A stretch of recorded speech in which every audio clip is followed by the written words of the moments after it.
कैसे कलिकाल में हम लोगों को ये मानव तन,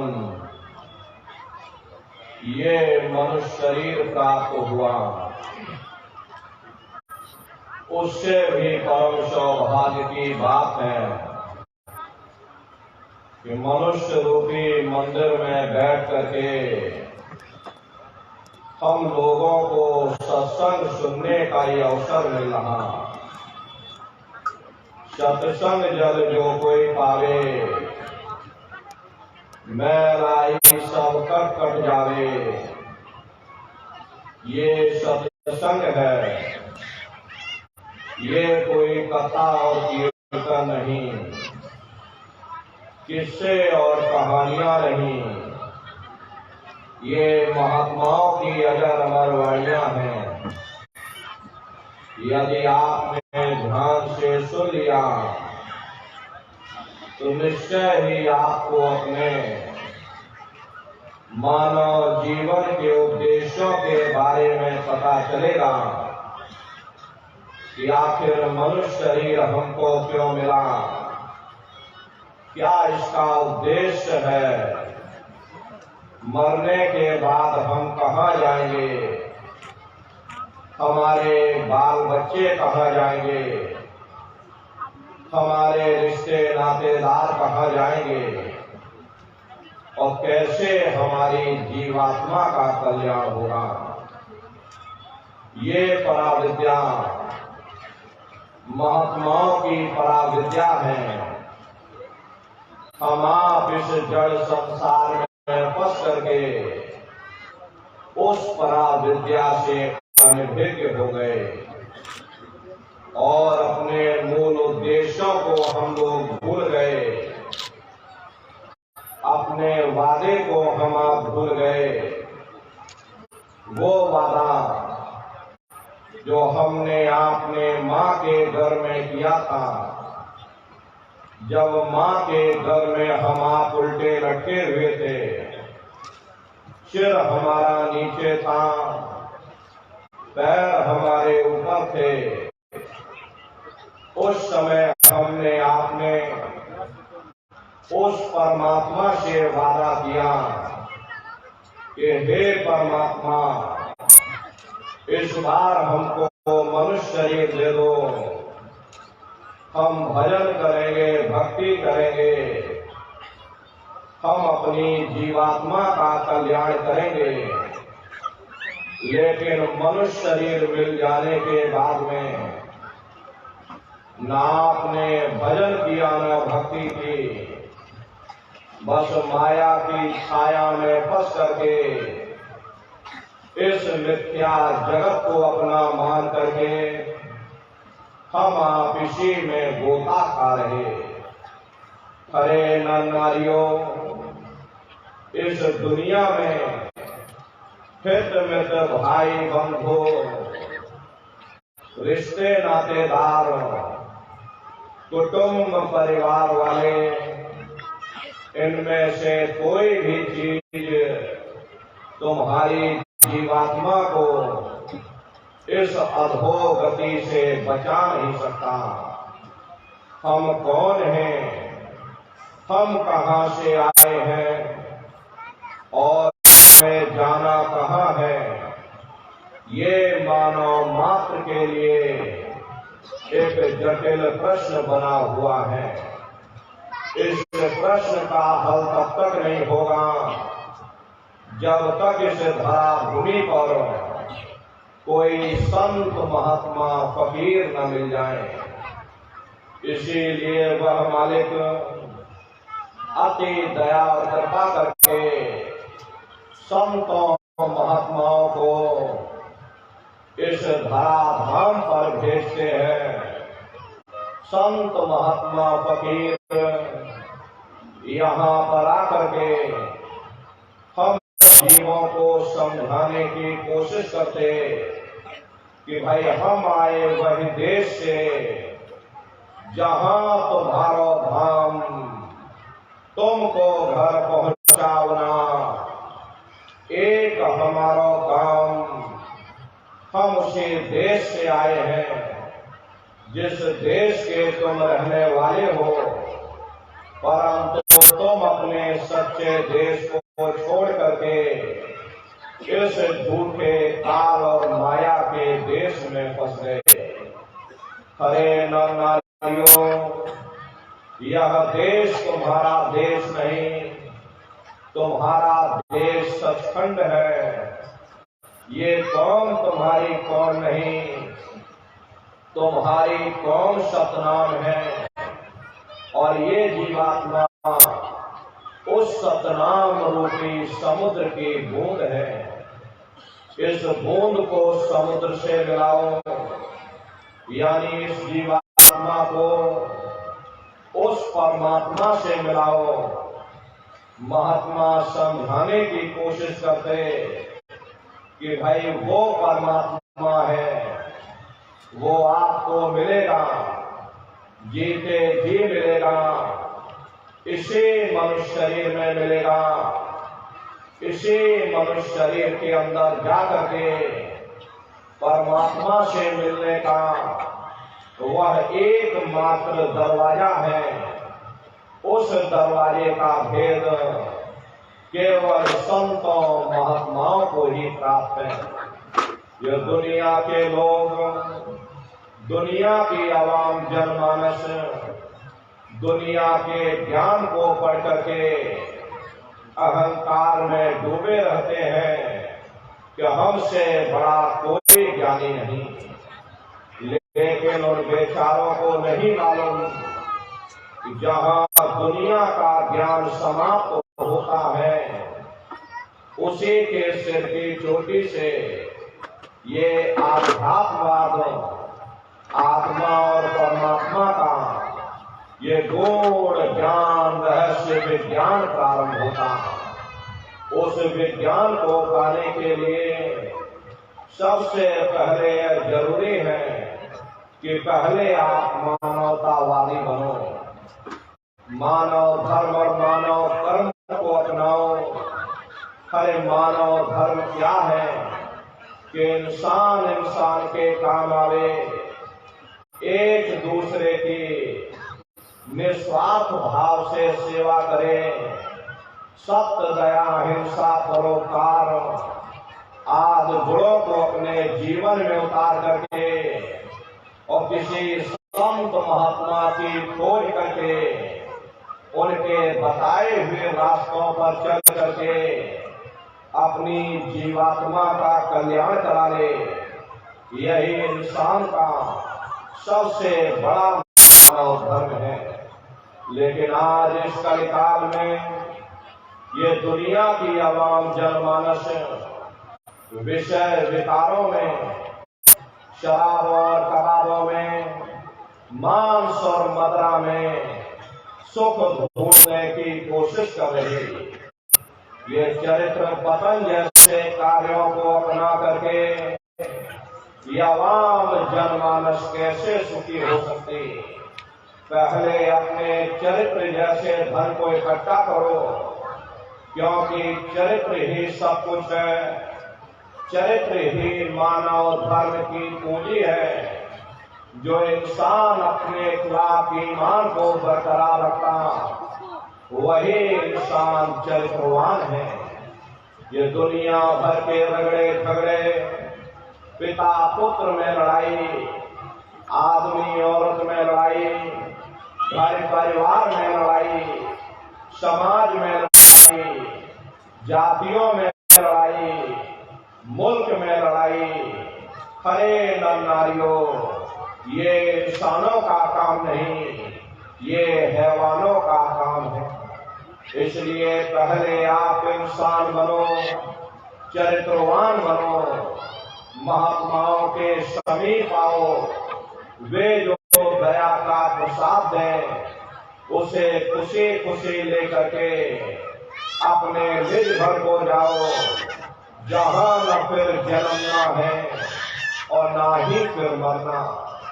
इसीलिए हमारे गुरु महाराज परम संत बाबा जय गुरुदेव जी महाराज ने आवाम जनमानस के बीच में ये आवाज लगाई है, जय इंसानों, तुम अपने दीन ईमान पर वापस आ जाओ और एक जिस्मानी मंदिर में बैठ करके भगवान का सच्चा भजन करो, जिससे तुम्हारी जीवात्मा नरकों में जाने से बच जाए। अरे हम माने ना माने, लेकिन संत महात्मा त्रिकालदर्शी होते हैं, वे सब कुछ जानते। अगर हम उनके वचनों को मान जाएंगे तो हम लोग बच जाएंगे, नहीं तो खाई और खंदक में जाकर गिर जाएंगे। इसीलिए अभी वक्त है उस मालिक से सच्ची प्रार्थना करने का, खुदा के सामने अपने गुनाहों की माफी मांगने का, धर्म मजहब के नाम पर लड़ने झगड़ने का नहीं, जात और बिरादरी के नाम पर लड़ने झगड़ने का नहीं। हमने बहुत लड़ाइयां, बड़े बड़े झगड़े और फसादे की, बड़े बड़े नुक्ताचीनी की, सिवाय नफरत के हमको क्या मिला। नफरत की ऐसी ज्वाला जली जिसमें घर जल गया, परिवार जल गया, समाज जल गई, जातियां जल गई, अब सारा देश जल उठा। इसीलिए सारी मानवता बहुत थक गई।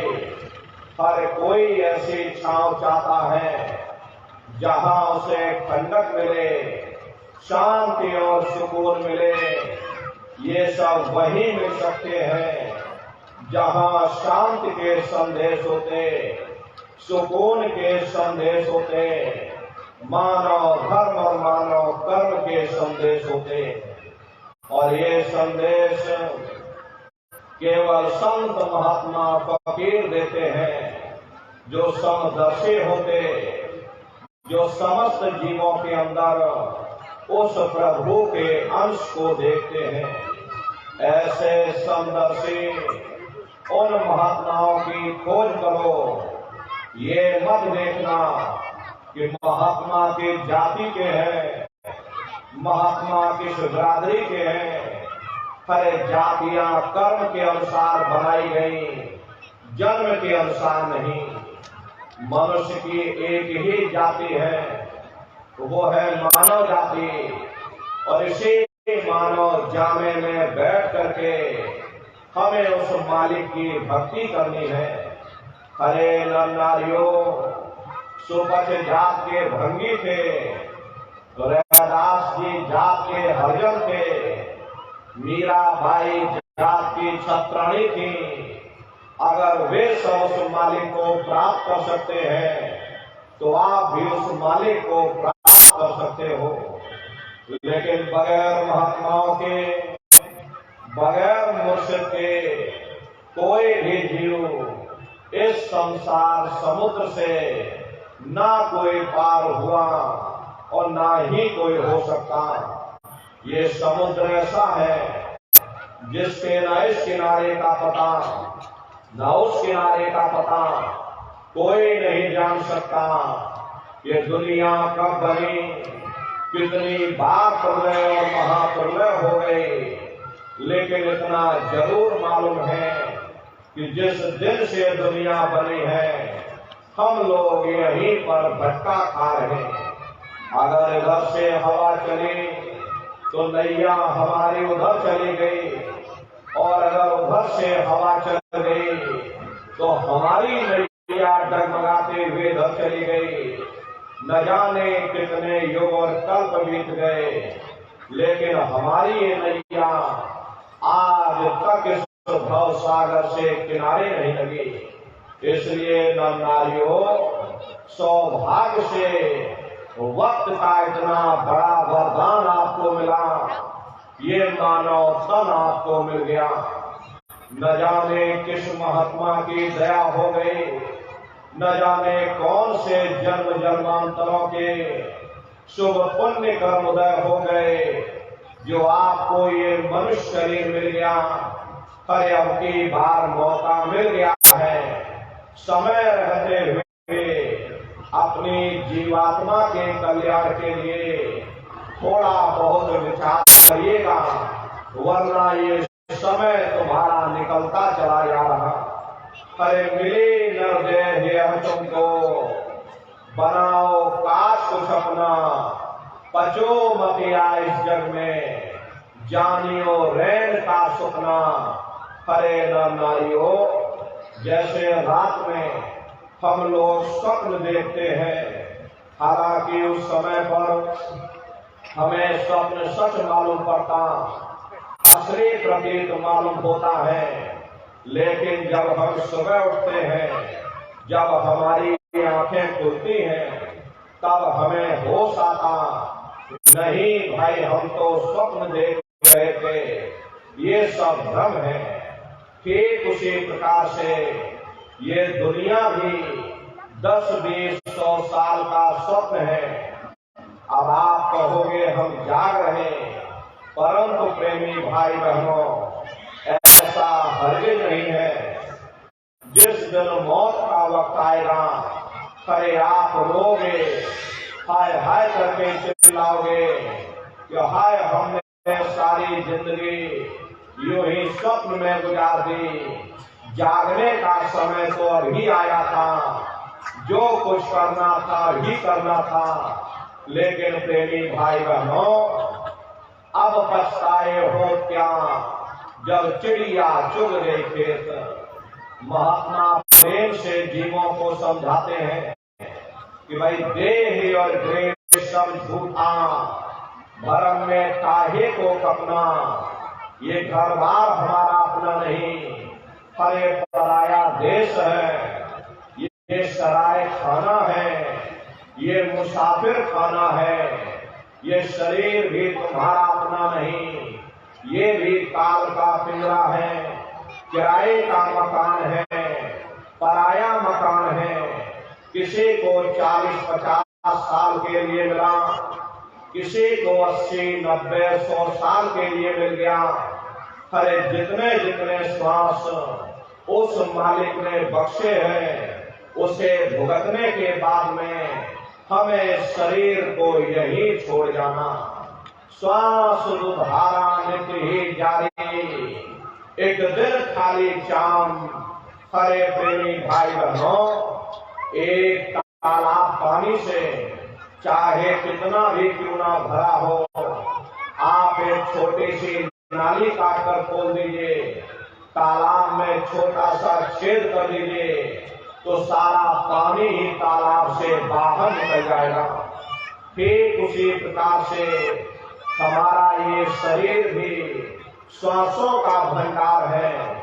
जब तक श्वासों का भंडार जारी है, हम दुनिया के कामकाज में फंसे हुए, दुनिया के कारोबार में उलझे हुए, लेकिन जिस वक्त ये श्वासों का भंडार खाली होगा, हरे टेलीफोन कर जाएंगे, तार पहुंच जाएंगे, संदेश पहुंच जाएंगे, सब रिश्ते नातेदार, सब कुटुंब परिवार वाले, सब अड़ोस पड़ोस वाले मिनटों सेकंडों में इकट्ठा हो जाएंगे।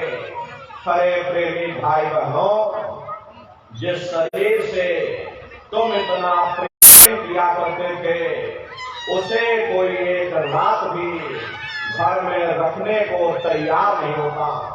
कंधों पर लटका करके शमशान भूमि पर छोड़कर आ जाते हैं। हिंदू लोग तिनका तोड़ाते हैं, जैसे तिनका टूट गया, तेरा मेरा रिश्ता नाता टूट गया। मुसलमान, सिख, ईसाई लोग खाक की मिट्टी कब्र में डाल देते कि जो मेरे लिए खाक की मिट्टी है, वह मेरे लिए तू है। हरे प्रेमी भाई बहनों, मामूली कष्ट नहीं होता, मौत के समय में घनघोर पीड़ा होती है। जन्मत मरत से दुख हुई, सहजो भाई ने फरमाया कि सहजो मौतें आईया, अंगे अंग दिया तोड़, और हिया जले छाती फटे, उठे पीर घनघोर।